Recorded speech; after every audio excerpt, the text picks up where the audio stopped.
ẹ wojú Gerald ògbólógbòó ọmọ Yahoo tó sá pamọ́ sípínlẹ̀ Èkó.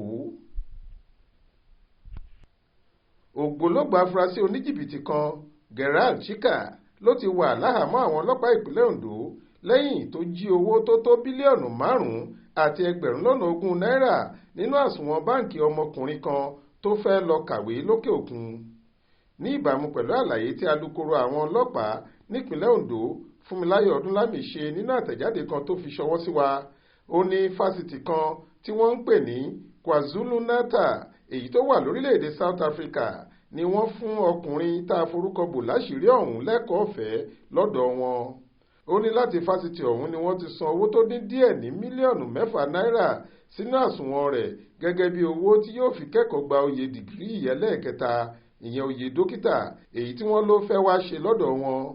Ọjọ́ keje oṣù kẹrin ọdún 2023 yìí ló ní ẹni ọ̀hún ṣàkíyèsí pé oníjìbìtì kan ti rápálá wọnú àsùnwọ̀n báǹkì òun tó sì gbé owó tó tó bíi bílíọ̀nù 5 àti ẹgbẹ̀rún lọ́nà 20 náírà kúrò níbẹ̀. Ó ní agbẹjọ́rò ọkùnrin náà ló wáá fẹjọ́ sùn àwọn agbófinró tí àwọn sì bẹ̀rẹ̀ ẹ̀kúnrẹ́rẹ́ ìwádìí lórí ìṣẹ̀lẹ̀ ọ̀hún lẹ́yẹ òsọkà.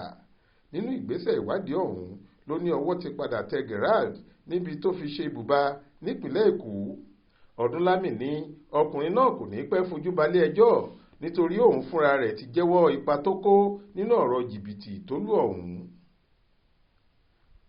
Olúṣèyẹ Ìyáde ló ṣàkójọ ìròyìn yìí fún iléeṣẹ́ tẹlifíṣàn Aláròyé online. Faith Adébọ́lá ló kà á sétí ìgbọ́ yín.